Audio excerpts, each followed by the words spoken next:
Assalamualaikum dear students, my name is Aisha Khalid and welcome to my YouTube channel The Doctors. If you want to get any update about MDCAT 2022 then please subscribe my channel and press the bell icon so that you can never miss any update. Students ये video last तक देखिएगा ताकि MDCAT के हवाले से कोई भी important चीज़ आपसे मिस ना हो जाए।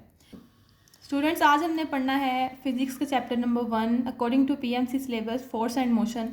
उसके हम देखते हैं कि पीएमसी ने इसके अंदर कौन कौन से टॉपिक्स इंक्लूड किए हैं। पीएमसी ने हमारे जो टॉपिक्स इंक्लूड किए हैं सबसे पहले है displacement, then velocity and then displacement time graph, acceleration की जो टाइप्स हैं uniform and variable acceleration, then VT velocity time graph, Newton's के सारे law, linear momentum, law of conversion of momentum, collision and elastic collision in one dimension, projectile motion. ये जो दो topic है ना ये बहुत ज़्यादा इंपॉर्टेंट टॉपिक है।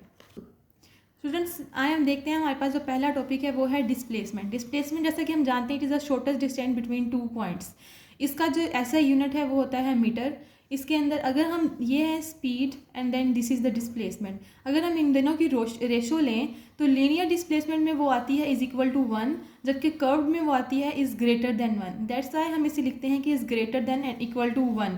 जबकि अगर हम इन्फिनिटी की बात करें कि एस एंड डी इन्फिनिटी में क्या होते हैं तो वो इन्फिनिटी के इक्वल होते हैं in the form of circular motion. ठीक है, अब हम देन देखते हैं कि स्पीड क्या है। It is the ratio between distance and time.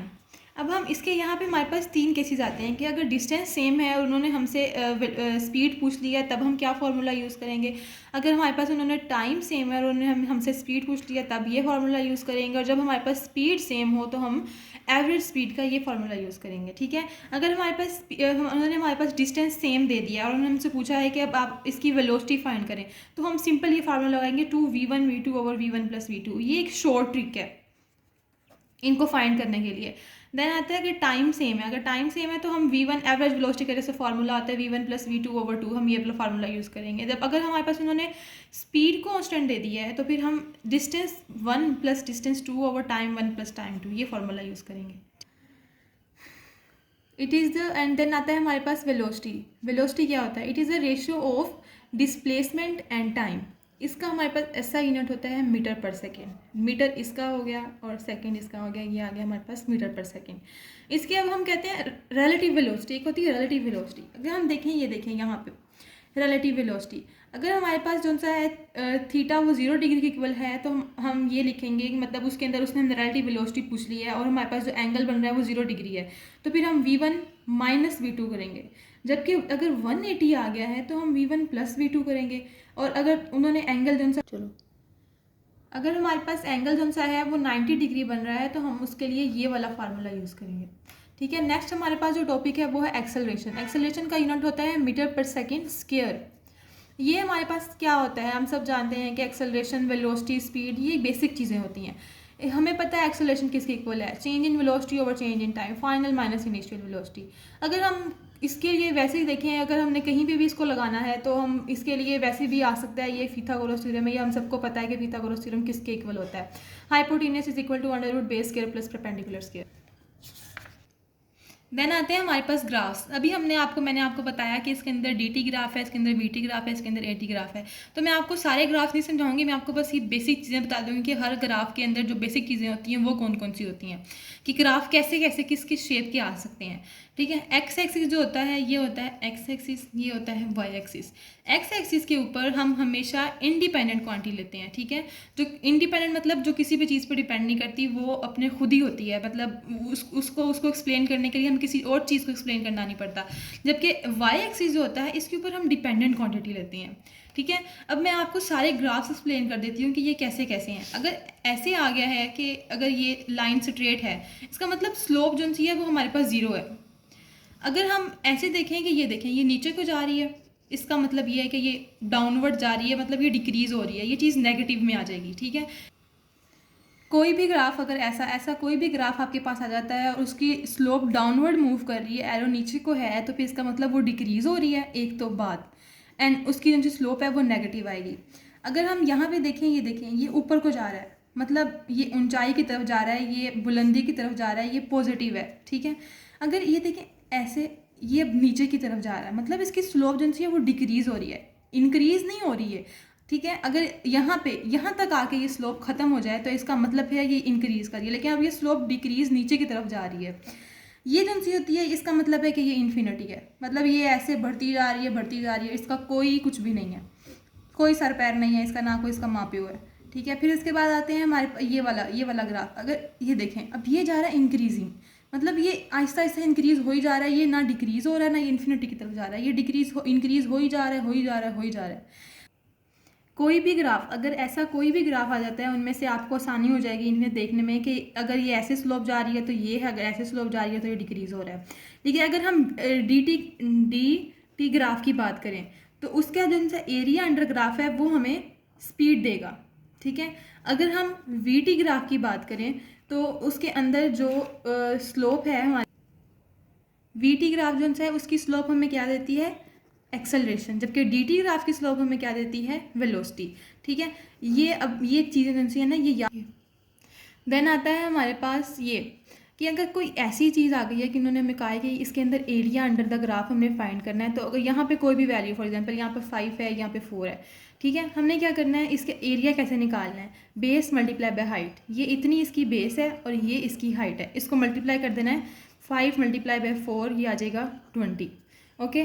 Then आता है हमारे पास ये, अगर ऐसे उसने कोई लाइन दी हुई है, उसने हमें कहा इसका एरिया फाइंड करें, तो हम जानते हैं, अब ये देखिए यहाँ पे ये क्या बन गया, triangle.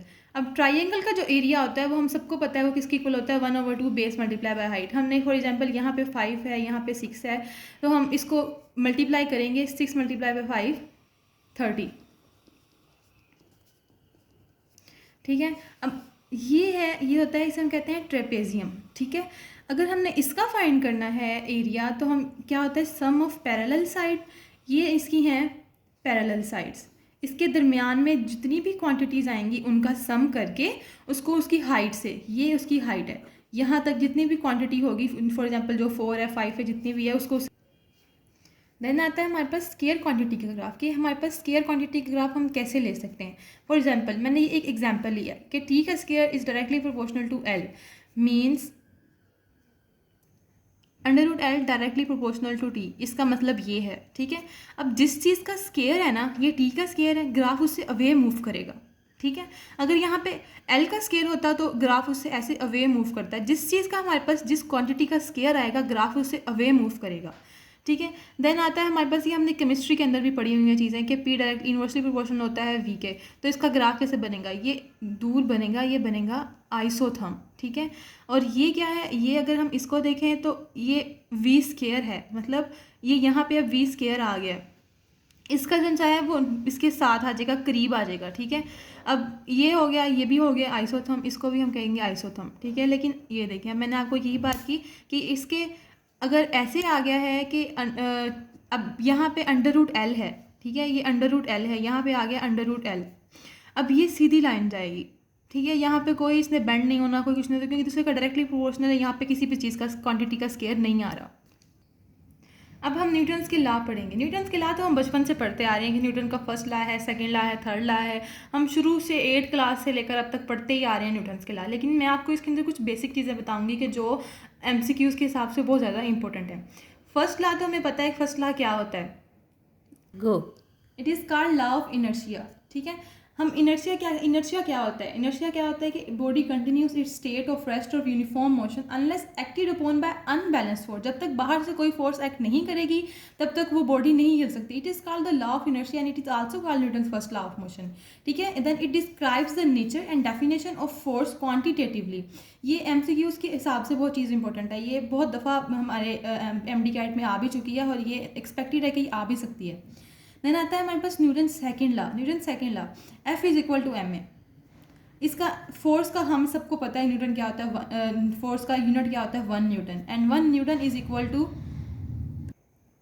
kg ms-2। kg mass का यूनिट होता है, एक्सेलरेशन का होता है ms-2, that's why Newton is equal to kgm। अगर आपको कहीं कभी न्यूटन का मतलब उसकी नेक्स्ट यूनिट होती है ये वाली फॉर्म भूल जाए तो आप इसको F is equal to ms करके देख सकते हैं कि m kg a ms-2, and it is the basic information. 1 Newton is equal to 10⁵ dyne, Newton के अलावा इसका यूनिट डाइन भी हो सकता है, ठीक है।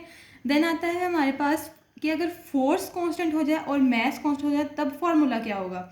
हम यहाँ से देख रहे हैं कि मास जो सा है वो एक्सेलरेशन के इन्वर्सली प्रोपोर्शनल है। That's why m1 is over m2 is equal to a2 over a1। But mass and force ये दूसरे के डायरेक्टली प्रोपोर्शनल है। अगर हम यहाँ पे एक्सेलरेशन कांस्टेंट कर दें तो ये फोर्स और मास के डायरेक्टली प्रोपोर्शनल है, ठीक है। अब m1 over m2 is equal to f1 over f2। Then अब ये फर्स्ट लॉ तो हमें डेफिनेशन बताता है फोर्स की क्वांटिटेटिवली, जबकि जो सेकंड लॉ होता है वो हमें इसकी मेजर करता है फोर्स को, कि फोर्स कितनी अप्लाई हो रही है। देन आता है थर्ड लॉ का तो हमें पता है कि हर एक्शन अगर कोई बॉडी किसी बॉडी पे फोर्स लगा रही है तो फिर आगे उसका रिएक्शन तो मिलेगा उसको। जैसे अगर हम किसी छोटे बहन भाइयों को थप्पड़ मारें तो फिर आगे से हमें रिएक्शन तो मिलता ही है, बल्कि अच्छा खासा रिएक्शन मिलता है हमें, ठीक है। अब यहाँ पे भी उसने यही कहा है कि अगर हम किसी बॉडी के ऊपर एक्शन करेंगे तो वो बॉडी रिएक्शन करेगी बट इन अपोजिट डायरेक्शन। अब यहाँ पे कुछ लोग कहते हैं कि एक्शन एंड रिएक्शन एक बॉडी पे होता है। भाई कैसे एक बॉडी पे हो सकता है? अगर मैं अपने बहन को थप्पड़ मारूँ तो फिर आगे से वो मुझे थप्पड़ मारेगी, अपने आप को थोड़ा ना मारेगी। अब यहाँ पे आएगा कि वो एक तो इसलिए हम कहते हैं कि ये जो सी रिएक्शन और एक्शन की फोर्स ये टू डिफरेंट बॉडीज़ पे होती हैं। अब यहाँ पे तो मैंने आपको ये बताया कि ये डेफिनेशन देता है, ये फोर्स को मेजर करता है। इसका आता है कि it defines existence of force in pair, ये फोर्स को बताता है कि वहाँ पे फोर्स प्रेजेंस है। देन आता है हमारे पास मोमेंटम। मोमेंटम क्या होता है? Momentum it is a product of mass and velocity. Mass का यूनिट क्या होता है? kg, और वेलोसिटी का यूनिट क्या होता है? ms-1। It is equal to kg ms-1, but Newton is equal to kg ms-2। Okay, अब यहाँ पे ये फोर्स क्या है? ये फोर्स हम कहते हैं इम्पल्सिव फोर्स, और it is equal to change in momentum over change in time. अगर हमने यहाँ से अपने मोमेंटम निकालना है तो change in momentum is equal to f multiply by del t। Then आता है हमारे पास कोलिजन। कोलिजन क्या होता है? टू बॉडीज़ का कोलाइड करना। वो इलास्टिक कोलिजन भी होती है, वो इन इलास्टिक भी होती है। इलास्टिक का मतलब कि लचकदार, मतलब काइनेटिक एनर्जी की भी इसके अंदर कंजर्व होगी, इसके अंदर मोमेंटम भी कंजर्व होगा। जबकि जो इन इलास्टिक होती है ना, उसके अंदर काइनेटिक एनर्जी कंजर्व नहीं होती, जबकि मोमेंटम जो सा है वो दोनों के अंदर कंजर्व रहता है, ठीक है। अब नेक्स्ट हमारे पास आता है elastic collision in one dimension. It is equal to v1 minus v2 is equal to minus v1 prime minus v2 prime. ये इसे हम कहते हैं अप्रोचिंग वेलोसिटी, इसे हम कहते हैं separating velocity. It is the approaching velocity and it is the separation velocity. And now this term, coefficient of restriction, it is equal to v2 prime minus v1 prime over v1 minus v2, ठीक है। अब E, अब यहाँ पे कहते हैं E coefficient of restriction, it is less than and equal to 1 in the case of inelastic elastic collision, जबकि in the case of inelastic collision it is greater than and equal to 0, ठीक है। ये एक important MCQs है। Next आता है हमारे पास common velocity.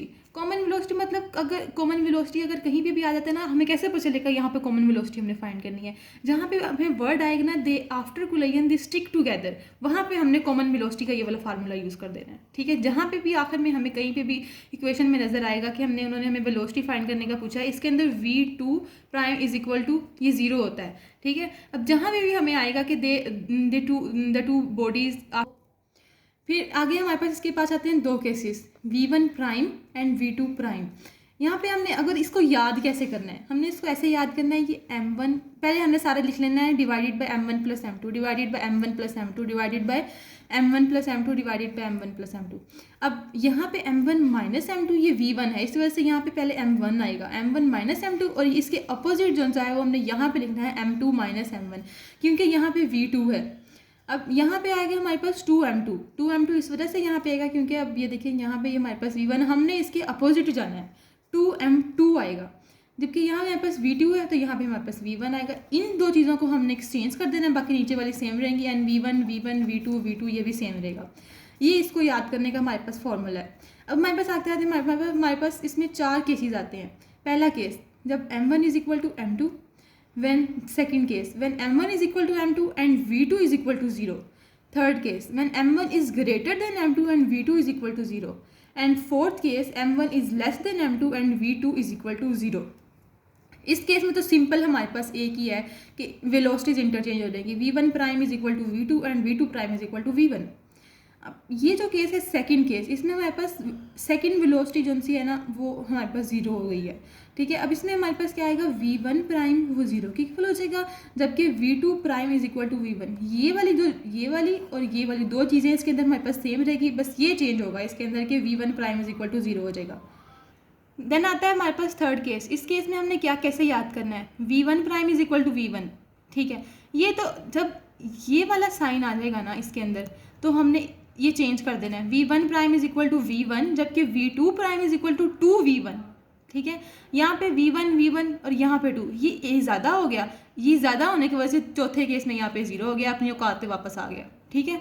अब यहाँ पे v1 prime is equal to v1 है और यहाँ पे v1 prime is equal to minus v1, ठीक है। ये यहाँ पे बिल्कुल ठीक जा रहा था। ऐसे कैसे हो सकता है कि हर चीज़ ठीक जाए, ऐसे एमडी कैट है कैसे ठीक जा रहा था 4-5 सालों से, बताना ख़राब हो गया ना, यहाँ पे भी माइनस v1 आ जाएगा, ओके। आखिरी टॉपिक है हमारे पास प्रोजेक्टाइल मोशन। ये it is the most important topic according to MD CAT. ये ना एमडी कैट जिनसे बनाते हैं ना उनका फेवरेट टॉपिक है ये, ठीक है।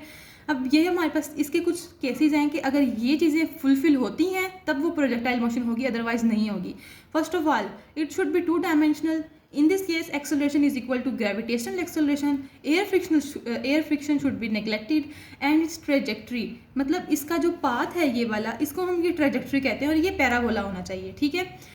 इसमें हमारे पास दो केसेस हैं, एक है हॉरिजॉन्टल केस, एक है ओब्लिक केस। हॉरिजॉन्टल केस में हम किसी हाइट पे खड़े होके बॉल का थ्रो करते हैं, जबकि ओब्लिक केस में हम ग्राउंड फ्लोर पे खड़े होके हम बॉल को थ्रो करते हैं, वो एक पैराबोला बना के नीचे ज़मीन पे दोबारा वापस आ जाती है, ठीक है। इस केस में हमारे पास final velocity X axis and initial velocity X axis ये कुछ भी नहीं है, it is equal to initial velocity, ठीक है। ना वो फाइनल है ना वो इनिशियल है, वो एक्स के इक्वल है, ठीक है। जबकि इसमें वेलोसिटी अलोंग वाई एक्सिस ये देखें it is equal to zero, जबकि final velocity along Y axis it is equal to √2gx and it is equal to gt। यहाँ पे कोई भी फार्मूला यूज होता है। अगर उसने हमारे पास हाइट दी हुई है x is equal to h height, अगर उसने हमारे पास हाइट दी हुई है और vfy पूछा है तो आप ये वाला फार्मूला यूज़ कर लें, अगर उसने टाइम पूछा है तो आप ये वाला फार्मूला यूज़ कर लें। गो। देन आता है हमारे पास रेंज, हाइट एंड टाइम। इनका हमारे पास क्या फार्मूला होगा, ठीक है। Range is equal to velocity multiply by time, height is equal to VIT, ये हमने वो इक्वेशन ऑफ मोशन पढ़ी थी उसको हमने ज़रा मॉडिफाई किया है और ये बन जाता है h is equal to 5t², ठीक है। ये हमारे पास ये हाइट एंड टाइम का रिलेशन है, बहुत इंपॉर्टेंट रिलेशन है, ठीक है। देन आता है टाइम। टाइम इज, अगर हमने इसमें से टाइम निकाला तो सारी सी बात है h/5 उसका अंडर रूट ले लेंगे तो हमारे पास टाइम आ जाएगा। देन आता है हमारे पास ऑब्लिक प्रोजेक्टाइल मोशन। इसमें हमने ग्राउंड फ्लोर पर खड़े होकर बॉल को थ्रो करना है। इसके अंदर हमारे पास VFX is equal to VIX, ये दोनों FX और IX is equal to VI cos theta. VI cos theta क्यों, एक्स एक्सिस पे अगर हमने कोई भी एंगल लेना है तो वो cos थीटा के इक्वल होता है, अगर हमने Y एक्सिस पे कोई एंगल लेना है तो वो sin थीटा के इक्वल होता है। अब यहाँ पे हमारे पास VIY है, ठीक है, और VIY किसके इक्वल होता है, VI sin थीटा के इक्वल होता है। अब यहाँ पे हमने उसको फिर से इक्वेशन ऑफ मोशन हमने लगाई है, उसको मॉडिफाई किया है तो ये बन गया है VI sin थीटा। यहाँ पे हमारे पास आता है VIY minus GT minus A। यहाँ पे हमने G इस वजह से किया क्योंकि हमने ये हमारे पास इसका मैंने आपको बताया कि एक इसका रूल है कि हम जहाँ भी एक्सेलरेशन आएगा वो इक्वल होगा ग्रेविटेशन एक्सेलरेशन के। अब यहाँ पे हमारे पास इस फॉर्मूला को मॉडिफाई करके आ गया है VI sin theta minus GT। Then आता है हमारे पास रेंज, हाइट और टाइम, ये तीन फार्मूलाज और यहाँ से ये तीन इंपॉर्टेंट है, ठीक है। Range is equal to VI² sin 2 theta over G, height is equal to VI² sin square theta over 2G। Height में ना हमने स्केयर 2 लेना है, मतलब VI के साथ भी स्केयर कर देना है, साइन के साथ भी स्केयर कर देना है और G के साथ भी 2 कर देना है। टाइम के अंदर सिर्फ हमने 2 करना है, ठीक है। जैसे हम यहाँ से इसको ऐसे भी याद कर सकते हैं कि टाइम जो सा होता है एक दिन में हमारे पास कितने घंटे होते हैं, 24 घंटे होते हैं, तो ये 2 VI sin theta over G। अगर हमने टाइम मैक्सिमम लेना है तो ये 2 कट जाएगा और VI sin theta over G आ जाएगा, ये ऐसे भी आ सकता है। और रेंज हमारे पास क्या आएगा, ये रेंज इक्वल होगा VI² sin 2 theta over G। हमने ये सारा फार्मूला हाइट का रेंज के इक्वल होगा, लेकिन बस यहाँ पे 2 नहीं आएगा। आगे आता है, मैं आपको बता दूं अब यहाँ पे कि रेंज जो होती है वो मैक्सिमम होती है 45 डिग्री के ऊपर। अगर हमारे पास उन्होंने कोई काफ़ी सारे एंगल्स दिए हैं, अगर उन्होंने पूछा हुआ है कि रेंज कहाँ मैक्सिमम है, तो हमने उनको कहना है कि 45 डिग्री पर रेंज मैक्सिमम होती है, या फिर अगर 45 डिग्री नहीं भी दिया हुआ तो उसके करीब जो एंगल्स हैं रेंज उसके इक्वल होगी। अगर हम 76 डिग्री पे देखें तो 76 डिग्री पे ये हमारे पास फॉर्मूला होता है R tan theta is equal to 4h। ये हमारे पास बेसिक फार्मूला है और इस फार्मूले से ये दो चीज़ें हमने डिराइव की हैं।